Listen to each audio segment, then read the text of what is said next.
함께 읽을 하나님의 말씀은 신약성경 사도행전입니다.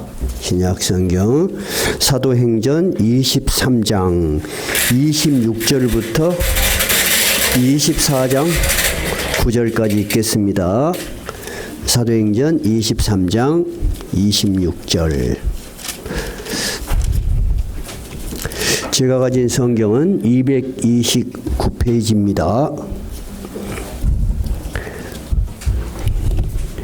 23장 26절부터 24장 9절까지 함께 읽겠습니다. 다 찾으셨어요? 자, 함께 읽겠습니다. 클라우디오 루시아는 총독 벨리스 각하께 문안하나이다. 이 사람이 유대인들에게 잡혀 죽게 된 것을 내가 로마 사람인 줄 들어 알고 군대를 거느리고 가서 구원하여다가 유대인들이 무슨 일로 그를 고발하는지 알고자 하여 그들의 공회로 데리고 내려갔더니 고발하는 것이 그들의 율법 문제에 관한 것뿐이요 한 가지도 죽이거나 결박할 사유가 없음을 발견하였나이다. 그러나 이 사람을 해하려는 관계가 있다고 누가 내게 알려주기로 곧 당신께로 보내며 또 고발하는 사람들도 당신 앞에서 그에 대하여 말하라 하였나이다 하였더라. 보병이 명을 받은 대로 밤에 바울을 데리고 안디바드라에 이르러 이튿날 기병으로 바울을 호송하게 하고 영내로 돌아가니라.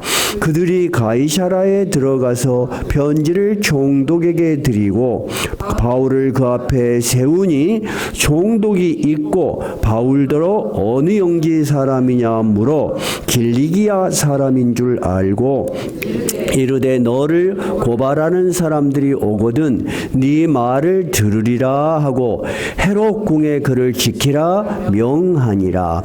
닷새 후에 대제사장 아나니아가 어떤 장로들과 한 변호사 더둘로와 함께 내려와서 총독 앞에서 바울을 고발하니라.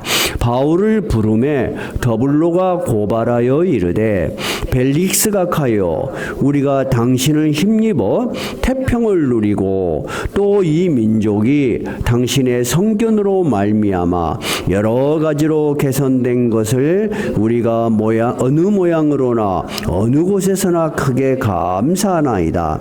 당신을 더 괴롭게 아니하려 하여 우리가 대강 여짜옵나니 관용하여 들으시기를 원하나이다. 우리가 보니 이 사람은 전염병 같은 자라 천하에 흩어진 유대인을 다 소요하게 하는 자요 나사렛 이단의 우두머리라. 그가 또 성전을 더럽게 하려 함으로 우리가 잡아싸우니 당신이 친히 그를 신문하시면 우리가 고발하는 이 모든 일을 아실 수 있나이다 하니 유대인들도 이에 참가하여 이 말이 옳다 주장하니라. 사도행전 연속 강해 설교를 꾸준히 들으신 분들은 이해가 되겠습니다만은 오늘 처음 들으신 분들은 조금 배경 설명을 듣고 하나님의 말씀을 듣는 것이 더 이해가 잘 될 것 같아요. 제일 처음 23장 26절에 클라우디오 루시아는 이 클라우디오 루시아가 누굴까요? 네, 이걸 알아야지 이해가 됩니다. 클라우드 루시아는 지금 로마의 천부장입니다. 로마의 장교요. 근데 자기 관내에 로마의 감옥에 누구를 가다 놓고 있어요? 바울 사도, 예수님의 제자, 예수님의 사도 바울을 가둬놓고 있는 거예요. 근데 이 사람을 자기가 재판을 하려고 보니까 너무 어려워. 죄도 없어. 근데 자기가 다스리는 이 유대인들은 자꾸 이 바울 사도를 죽여주라. 재판을 당신이 죽여주라. 우리 법으로서는 죽여야 될 죄인이다. 이렇게 이야기를 하는 거예요. 그러니까 이 사람이 유대인들하고 부딪히면 안 될 것 같으니까 고민이 되고 또 바울을 신문해 봤더니 바울은 뜻밖의 생긴 것은 유대인인데 시민권을 로마 시민권을 갖고 있는 거예요. 그러니까 이 바울을 재판을 할 수도 없고 그래서 편지를 썼어요. 그래서 내가 판단할 문제가 아니고 이 유대를 다스리는 로마에서 파견된 총독 누구? 이름 있네요. 벨릭스. 이 벨릭스에게 이 죄수를 넘겨버리는 게 좋겠다. 이렇게 생각했어요. 근데 자기가 갈 수 없어요. 예루살렘에서 이 벨릭스가 사는 그 로마 총독이 사는 관저까지 100km가 넘어요. 지난번에도 이야기했지만은 광주보다는 여수에서 광주보다는 훨씬 멀고 전주보다는 조금 가까운 거리니까 보통 사람이 걸어갈 수 있는 거리 아니에요. 그래서 편지를 써서 보낸 거예요. 자, 여기 성경 지도를 제가 그려놨죠.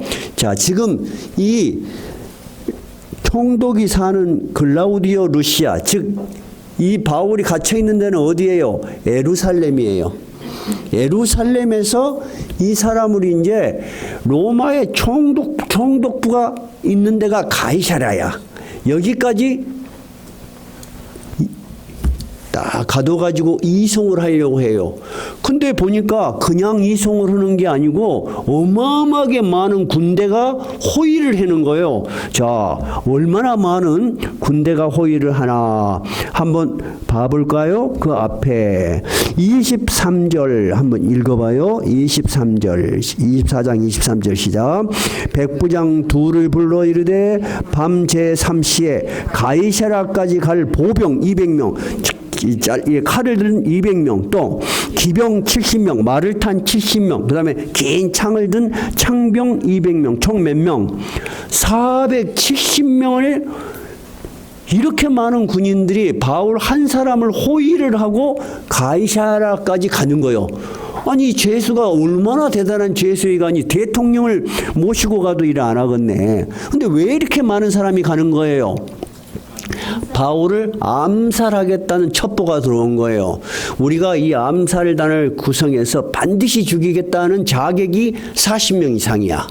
그러니까 로마의 천부장 루시아가 생각할 때는 큰일 나겠다. 내가 이 죄수를 데리고 있다가 죄수가 죽으면 모든 책임이 자기한테 올 거 아니에요. 그러니까 지금 완전히 군대들로 스크럼을 짜가지고 밤 9시, 여기는 3시라 그랬죠? 여기다 6시를 딱 보태면 지금 우리나라 시간이에요. 군인들이 밤 9시에 자야 될 시간이잖아요. 근데 밤 9시부터 다음날 새벽까지 강행군을 해가지고 편지를 하나 써서 보낸 겁니다. 편지의 내용은 여러분이 방금 읽으신 것처럼 이러저러한 내용이니까 제가 굳이 설명 안 해도 되는데 특이한 점은 이 사건이 지금으로부터 언제 일어난 거예요? 약 2000년 전에 일어났어. 2000년 전에 로마의 천부장 이름을 알 수 있는 흔하지 않은 아주 드문 천부장의 이름을 여기에 성경이 기록이 되어 있는 거예요. 그래서 우리는 이 모든 성경이 진실이다. 정말로 일어났던 역사적 사실을 진실하게 기록된 거예요. 그 로마의 천부장 이름이 누구라고요? 글라우디오 루시아. 이 편지를 받은 사람이 누구라고요? 총독 벨리스예요. 자, 그래서 31절로 껑충 넘어갑니다. 24장 31절. 그렇게 해서 루시아가 편지를 자세히 썼어요. 그랬더니 31절 보병이 명을 받은 대로 밤에 바울을 데리고 중간 지점이 안디바드리, 약 여기가 중간쯤 돼요. 50km쯤. 이제 안디바드리까지 다 이뤘어. 그러니까 여기 이상은 자객이 따라올 수가 없는 곳이야. 그래서 이제 보병은 돌아가고 이제는 누가 호위를 하는 거예요, 주로? 네, 32절 이튿날 하룻밤이 지난 거예요. 기병, 지금 말탄 기병이 바울을 호송한 거예요. 그러니까 말탄 기병들이 다다닥 들어갔어요. 그래서 바울을 호송해서 이제 그 총독이 사는 영내로 들어갔어. 가이사랴에 도착해서. 그래서 편지를 총독에게 드렸어. 그래서 총독이 다 읽어봤어. 다 읽어보고 바울에게 첫 번째 하는 질문이 뭐예요? 네 어디에 사는 사람이냐? 즉 왜 이걸 물어봤을까요? 모든 재판을 하려면 재판 관할이 있어. 그 당시는 이 유럽 이쪽은 로마가 다스렸어요. 로마가 직접 재판을 할 수 있는 지역이 있고 그 지역의 왕이 재판을 해야 되는 그런 관할이 정해져 있었어요. 그래서 네가 어느 지역 사람이냐 이렇게 물어봤어요. 저는 길리기아 다소에서 나고 자랐습니다. 유대에서 다 나고 자란 사람이 아닌 거야. 그러니까 이게 로마가 직접 재판을 할 수 있는 거예요. 우리나라도 그런 것 때문에 재판이 2번이나 뒤집어져 버린 일이 있었어요. 여러분도 잘 아실 거예요. 어떤 재판에 가사 재판에서 재산 분할에 관한 재판을 했어. 그래서 끝났어. 그래서 A가 이겼어. 근데 세월이 지나고 보니까 재판 관할이 잘못돼 있었어. 그래서 이게 무효. 그래서 새로 재판한 일도 있고 그래요. 그러니까 지금 그거 이야기를 하는 거예요.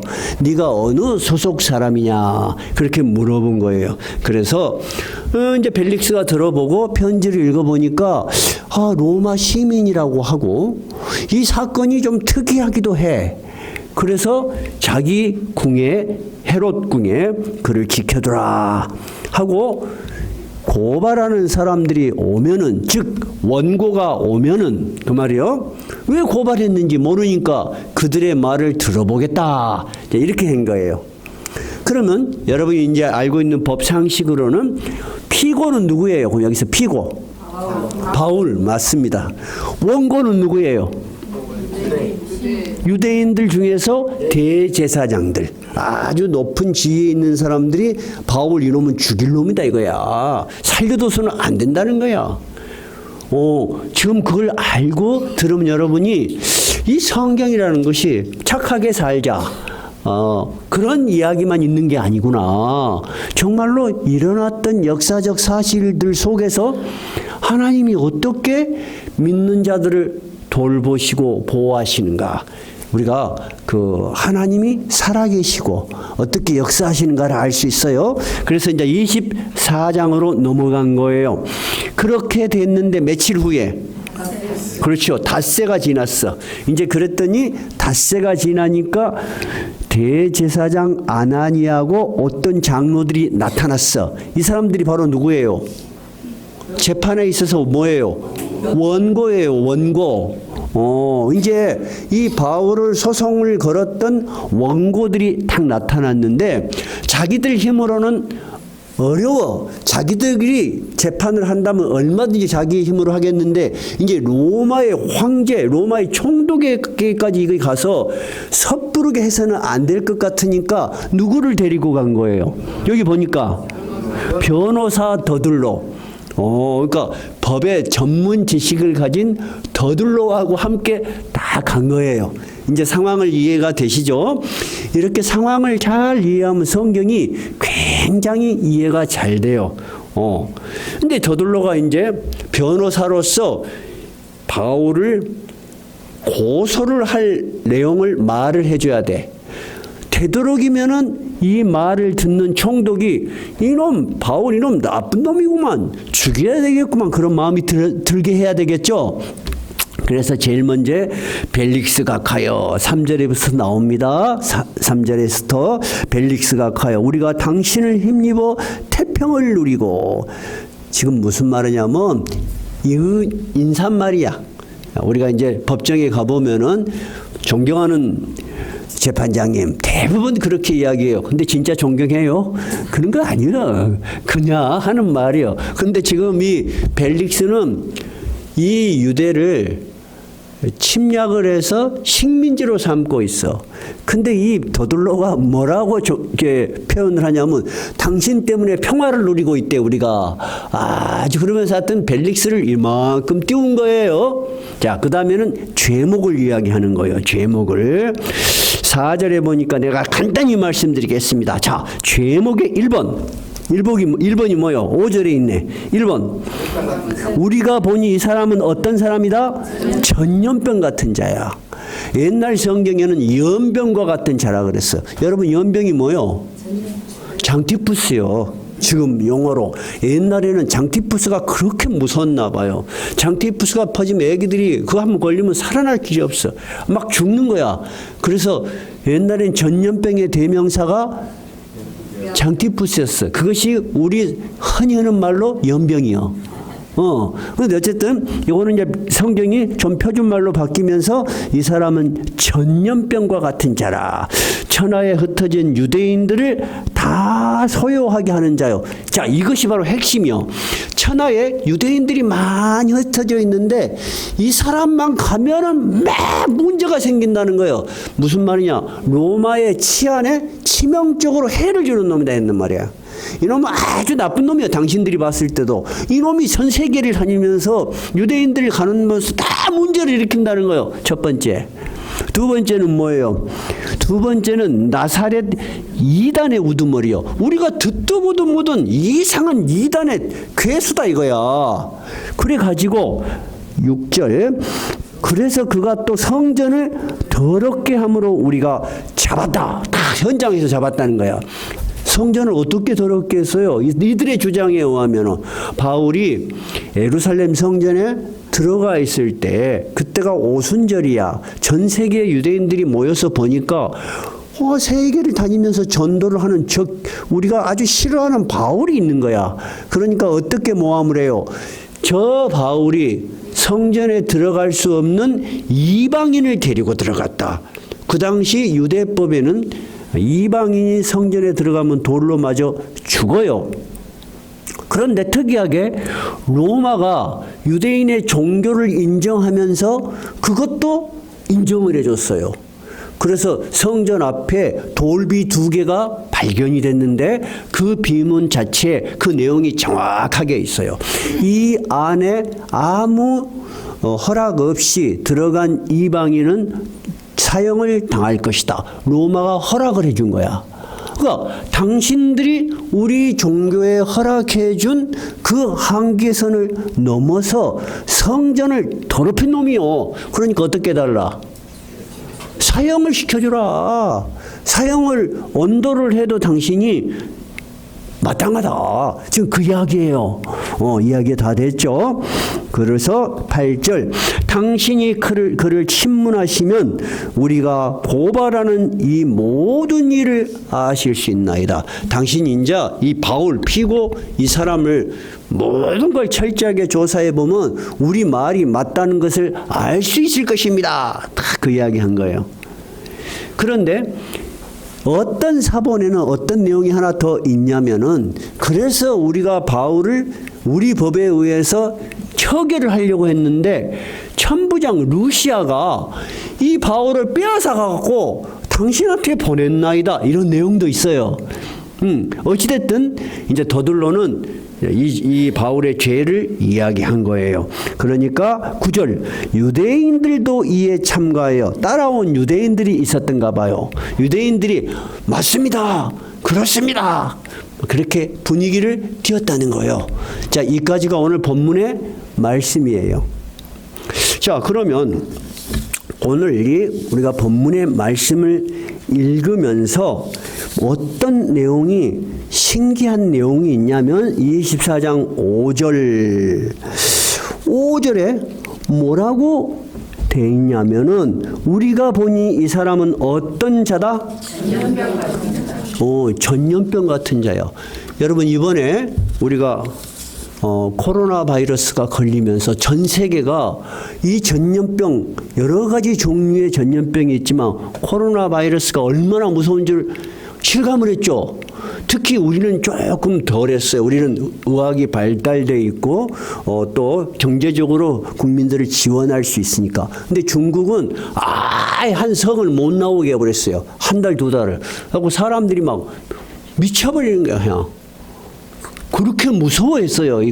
근데 이 사람들이 이 바울을 이 사람은 코로나 바이러스 같은 쉽게 말하자면 엄청나게 전염력이 센 사람이다 그 말이에요. 그 말은 무슨 말이에요, 여러분? 그 말을 우리의 입장에서 생각하면 어떤 말이에요? 바울이 가는 곳에는 언제나 복음이 널리 전파돼 갖고 예수를 믿는 사람이 많이 늘어난다는 거예요. 지금 그 이야기죠. 지금 그 이야기를 하는 거예요. 그러면 그 당시에 이 바울 사도가 왜 문제가 된 거예요? 바울 사도나 예수님의 제자들이 가는 곳곳마다 예수 믿는 사람이 폭발적으로 늘어났다는 거예요. 뭐처럼? 연병처럼 막 늘어났다는 거야. 이들이 굉장히 두려움을 느낀 거예요, 지금. 그래서 이 제수를 어쩌든지 죽여버리려고 한 거예요. 자, 그래서 이 10절에 보니까 이번에는 총독이 그러면 바울 당신이 이야기를 해봐라. 그렇게 이야기를 한 거예요. 그래서 바울이 이제 자기 이야기를 합니다. 근데 여러분 이걸 다 읽을 필요는 없으실 것이고 집에 가서 한번 읽어보세요. 자, 여러분이 법정에 갔어요. 정말 살다 보면 그러지 않고 싶은데 어쩔 수 없이 법정에 서는 일이 있을 수 있어요, 여러분. 그러면 오매 무서워라 그러지 말고 첫째는 잘 생각해 봐야 되겠죠? 그럼 아까 그들이 첫 번째 주장한 게 뭐였어요? 첫 번째 주장한 게 뭐라 그랬죠? 제일 처음에 뭐였더라? 유대인들을 막 소욕했는데 성전을 어지럽혔다. 그렇게 이야기를 했잖아요. 그러니까 바울이 이렇게 해요. 내가 예루살렘에 도달해서 이 사람들이 주장할 때까지는 14일밖에 시간이 없었는데 그 14일 동안에 그런 일이 전혀 없었다. 만약에 그런 일이 있었다면 증인을 대라. 이 사람들은 나를 그 당시 본 사람들이 아니다. 나를 본 사람들, 처음에 그 문제를 제기한 증인을 대라. 증인이 없어. 왜냐하면 사실 그런 일이 없었기 때문에. 그리고 나를 나사렛 이단의 괴수라고 하는데 맞다. 나는 예수를 믿는 사람이다.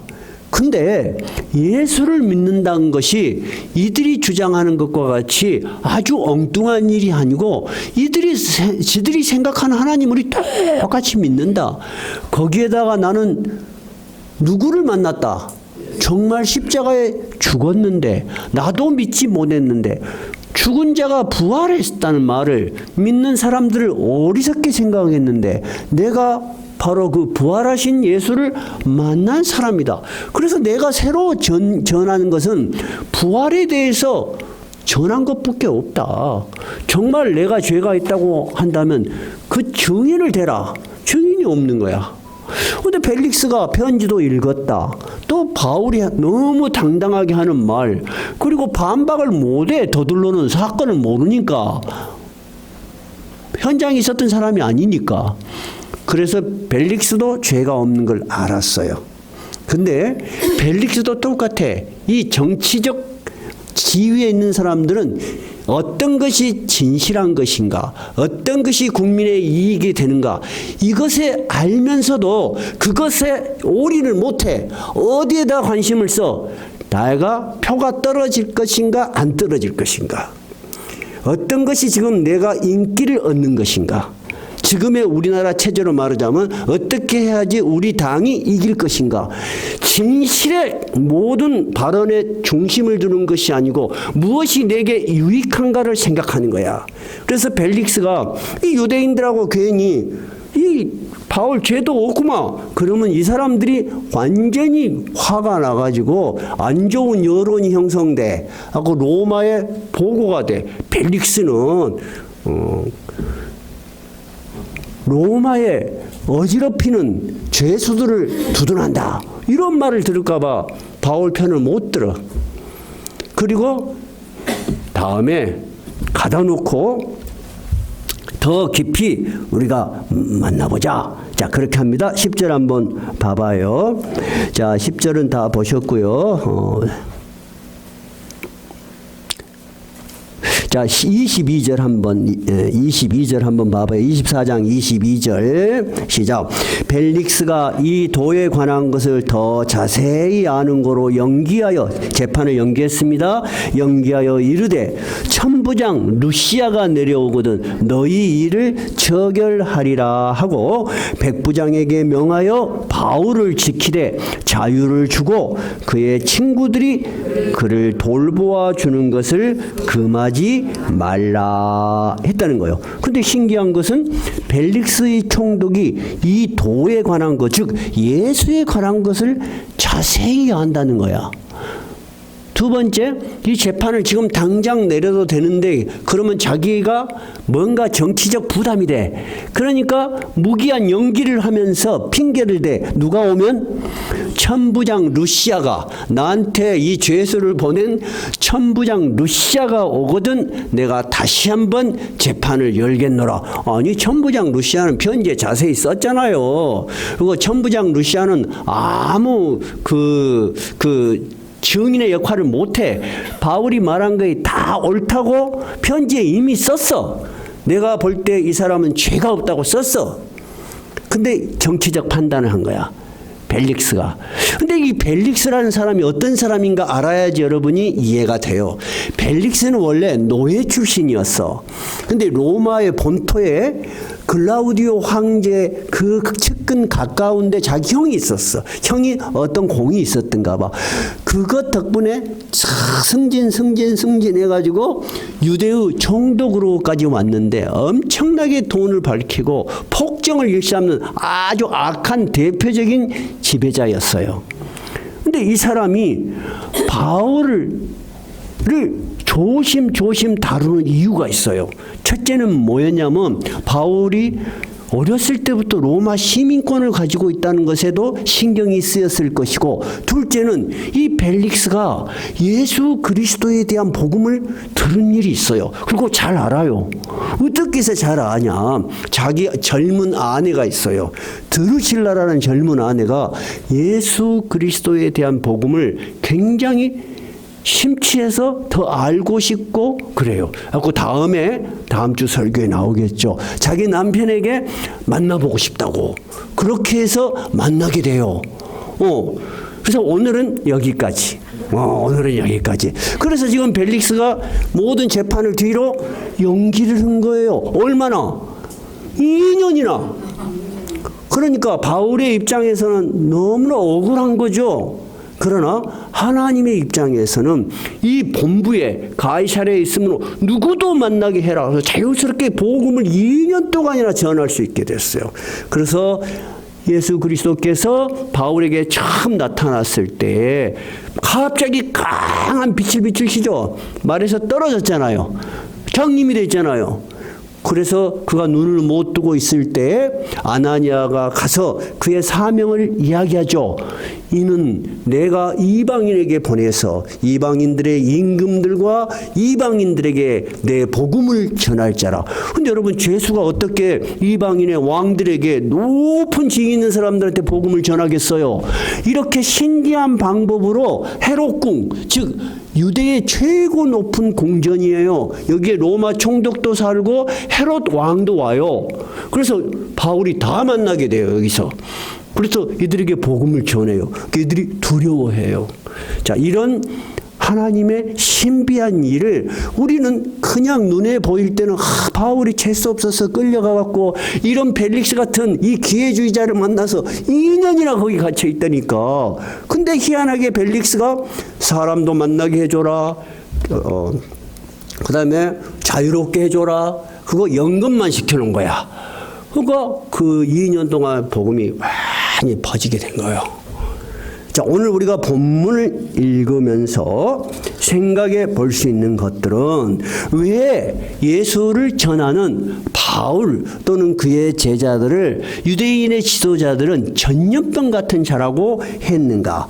아까 제가 말씀드린 것처럼 전염병 같은 자라는 것은 막 퍼진다는 거예요. 막 퍼져. 이 사람이 있으면 자연스럽게 또 예수를 믿는 사람이 들고 퍼지더라는 거예요. 유대인들은 이해가 안 돼.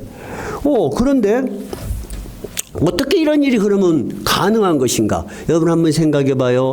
예수님이 첫 번째 그의 제자들을 삼을 때 어떤 사람들을 제자로 삼았다 그랬어요? 갈릴리에서 고기 잡던 어부들이요. 제가 갈릴리 가서 식사를 하는데 베드로 고기 그래갖고 10,000원을 받더구만. 뭐 요만씩 해. 뭔 베드로 고기하고 생긴 걸 베드로같이 생겼나 그게 아니고 거기에서 많이 잡히는 고기야. 그 베드로가 그물을 던지면 이런 고기 저런 고기 잡혔겠지. 근데 관광지니까 갖다 여수말로 팔아먹으려고 이거 베드로가 잡은 고기다. 먹어봤어.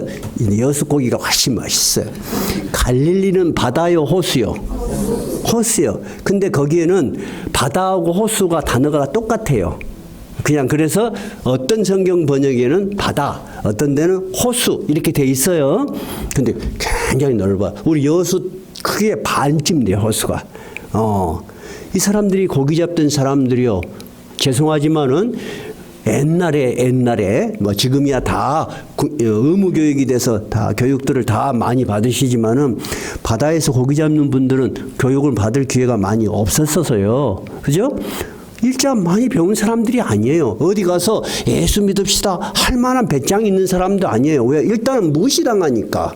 처음에 이들이 복음을 전할 때 대제사장이나 배운 예루살렘의 종교인들이 뭐라 그랬어요? 저 배우지 못한 사람들이 어디서 저런 능력이 났느냐? 그렇게 이야기를 하잖아요. 그러니까 예수님의 제자들 12명 못 배운 어부들, 그 다음에 같이 따라다니는 여자들은 누구요? 갈릴리에서부터 온 막달라, 마리아, 귀신 들리는 여자들, 그래갖고 병 나은 여자들, 연약한 여자들밖에 없어. 근데 바울은 또 어떤 사람이요? 처음부터 예수 믿은 사람 아니잖아요. 오히려 예수 믿은 사람을 잡에다가 옥에 가두고 돌로 쳐서 죽일 때 제일 앞장선 사람이었어. 근데 이런 사람들이 가면은 예수 믿는 사람들이 늘어난다는 거예요. 여러분, 어떻게 해서 그런 힘이 생기게 됐을까요? 하는 것이 오늘 우리가 본문을 통해서 생각해 볼 내용이에요. 여러분, 어떻게 생각해요? 왜 예수 믿는 사람이 있으면 그 주변에 예수 믿는 놀라운 일이 일어날까요? 왜 그럴까요, 여러분? 첫 번째 뭘까요? 네? 이들은 이 자기들이 전한 모든 사실을 직접 보고 확실한 사람들이요. 여러분, 제일로 무서운 것은 신념이에요. 인간에게 신념. 신념이 이론적으로 또는 누가 가르쳐서 생긴 것보다 더 분명한 건 뭐요? 자기가 경험한 거예요. 예수님의 제자들은, 초대교회 예수님의 제자들은 예수에서 직접 받았고 그가 십자가에 죽는 처참한 모습을 보고 두려워서 숨었던 사람들이요. 근데 예수님이 부활하셔서 닫힌 문 사이로 들어오셔서 자기들에게 나의 십자가에서 죽은 흔적을 보라, 만져봐라. 같이 40일 동안이나 먹고 잤던, 정말 이분이 하나님의 아들이라는 것을 분명히 믿었던 사람들이래요. 그러니까 여러분들이 전도를 할 때 그분이 내 말을 믿냐 안 믿냐 하는 것은 하나님의 영역에 있지만 여러분이 전하는 복음은 틀림이 없는 진실이고 사실이에요. 그러니까 여러분, 두려움 없이 전도해도 돼요. 두 번째는 그들이 전한 복음은 어떤 내용을 가지고 있어요? 이 복음을 받아들이는 자에게는 사망에서 생명으로, 인간이 사는 잠깐의 삶에서 영원한 생명의 나라로 가는 거예요. 여러분, 얼마나 귀한 복음이에요. 이 복음 안에는 사람을 진정으로 살리는 생명이 있기 때문에 우리는 복음 전하는 것을 두려워하거나 미안해하거나 그럴 필요가 전혀 없습니다, 여러분. 그것을 받아들인 자에게는 큰 복이 되는 거예요. 근데 여러분, 우리 지난주에 가정의 달을 맞이해서 청년 헌신 예배 모두가 참 은혜스럽게 드렸죠. 우리 자녀들을 바라봤을 때 부모가 안타까운 건 뭐예요? 우리 자녀들이 이 신앙을 좀 더 뜨겁게, 좀 더 깊이 받아들이기를 바라는 거죠. 왜 바래요? 그렇게 살면은 반드시 소망이 있기 때문에 그런 거예요. 그래서 여러분, 이들이 예수 그리스도를 전하는 곳에는 첫 번째, 믿음의 확신이 있었던 거예요. 두 번째는 그 메시지가 사람을 살리는 생명력이 있었던 거예요. 세 번째는 어떤 것이 있었을까요? 세 번째는 예수님께서 부활하시고 하나님의 나라로 올라가시면서 이제 너희들은 다 배웠지, 다 알지, 가서 나를 전해라. 그렇게 하셨어요. 성령을 기다리라 그랬어요. 성령을 기다리라 그랬어요. 그래서 그들이 모두 모여서 예루살렘에서 기도하고 있을 때 오순절날 성령이 불같이 내려왔어요. 이 세상의 힘이 아닌 하나님의 거룩한 성령의 힘이 이들을 확 사로잡은 거예요. 그래서 그들이 나가서 막 메시지를 전한 거예요. 베드로가 전하니까 아니 예루살렘 성전에서 예수를 죽인 지 40일 50일밖에 안 됐는데 그 사람들이 그것을 듣고 두려움을 느낀 거예요. 그래서 우리가 어떻게 했으면 좋겠냐. 그럴 때 회개하고 예수를 믿으라. 그럴 때 3,000명이 회개하고 예수를 믿었어요. 세례를 받았어요. 즉 이들이 전하는 메시지에는 성령이 능력이 함께 했다는 거예요. 그러니까 이들이 가는 곳마다 전염병까지 예수 믿는 사람이 늘어나는 거예요.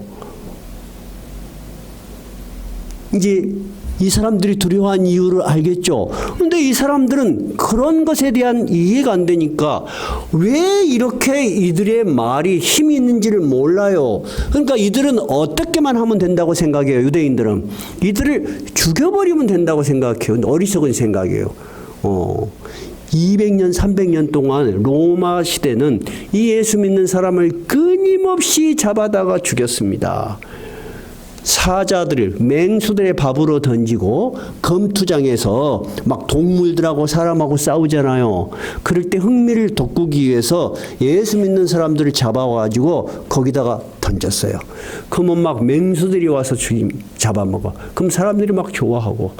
그리고 심지어는 야간에도 검투사들이 이제 검투를 하는 거예요. 근데 야간에 지금처럼 전기가 없잖아요. 횃불로 밝혀야 될 거 아니에요. 예수 믿는 사람 몸에 기름을 부어가지고 화영장에 묶어놓고 태우면서 그걸로 야간 등처럼 사용도 했어요. 그러니까 예수 믿는 사람들이 사라졌어요? 아니에요. 예수 믿는 사람들이 참 줄을 서서 하나님께 찬양을 하는 거야. 찬양을. 자기 죽을 순서를 기다리면서. 그러니까 처음에는 웃고 낄낄거리던 사람들이 두려움이 느껴지는 거야. 그러면서 그 중에 어떤 사람은 나도 한때는 예수 믿었는데 내가 배교했다고 화영장에 자기들이 내려와서 죽었어요. 그게 다 기록이 있어요.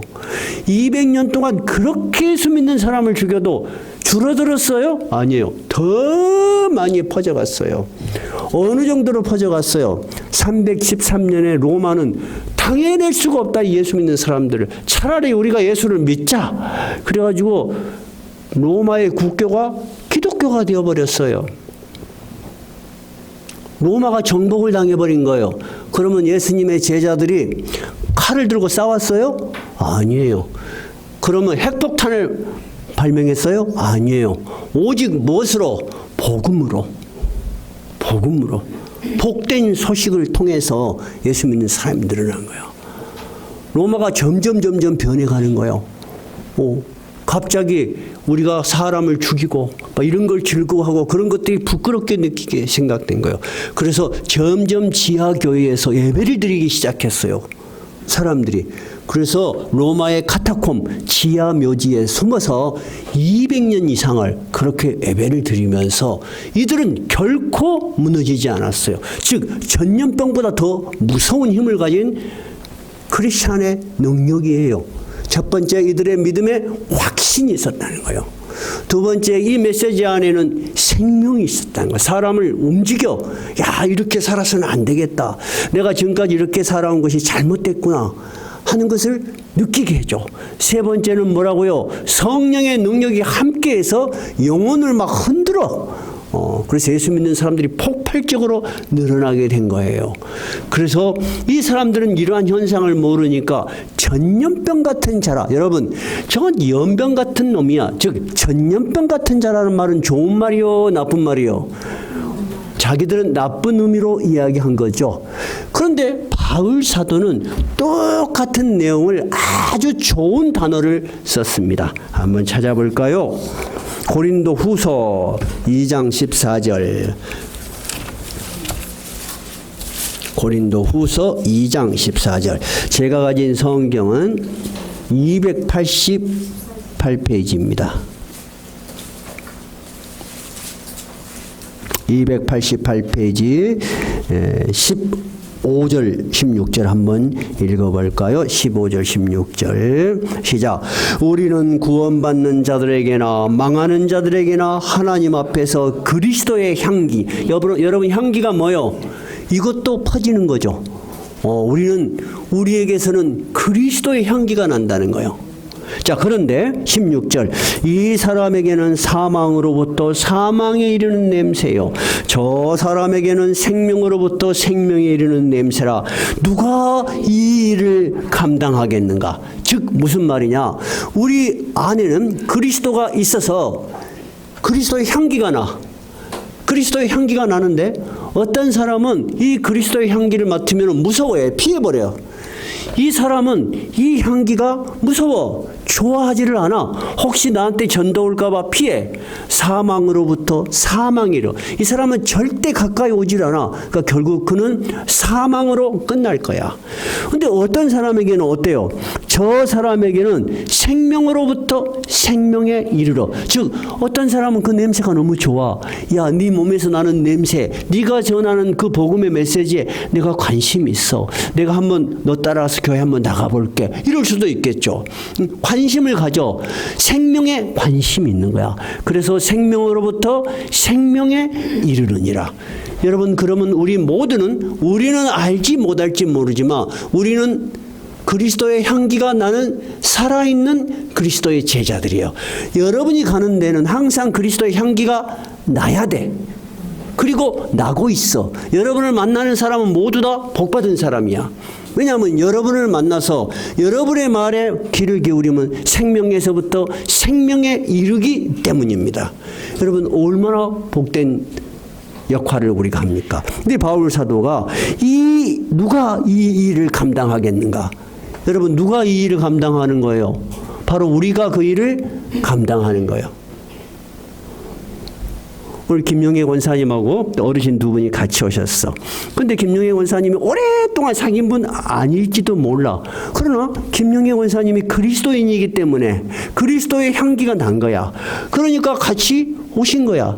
우리 모두가 그래요, 여러분. 우리 모두가. 우리 어제 차를 타고 가면서 우리 손녀가 탔어요.